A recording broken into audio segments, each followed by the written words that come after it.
अगर आप mutual fund में इन्वेस्ट करते हो तो आपकी एक गलती के कारण आपको हज़ारों लाखों का नुकसान हो सकता है। आज मैं बताऊँगा म्यूचुअल फंड में रेगुलर प्लान और डायरेक्ट प्लान होता क्या है, दोनों में डिफ़रेंस क्या है और अपने रेगुलर प्लान तो डायरेक्ट प्लान में कन्वर्ट करने के लिए स्टेप क्या है।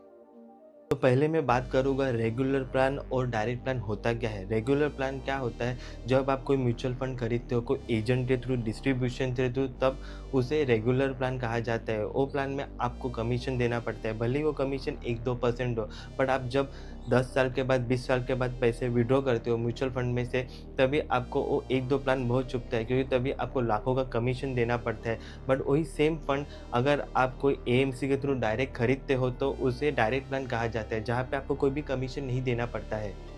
Same fund but direct plan में आपको ज़्यादा रिटर्न मिलेंगे। तो आप अपने रेगुलर प्लान को डायरेक्ट प्लान में कैसे कन्वर्ट कर सकते हैं, इसके लिए सिर्फ 4 ईज़ी स्टेप है। सबसे पहले आप अपने म्यूचुअल फंड के ऐप या वेबसाइट को ओपन करो, अपना जो रेगुलर फंड है उसे सिलेक्ट करो, फिर स्विच या रिडीम री-इन्वेस्ट करके ऑप्शन आता है उसे सिलेक्ट करो और अपने रेगुलर प्लान को डायरेक्ट प्लान में कन्वर्ट करने के लिए ऑप्शन सिलेक्ट करो और कन्फर्म करो। बस इतना ईज़ी स्टेप है अपने रेगुलर प्लान को डायरेक्ट प्लान में कन्वर्ट करने के लिए।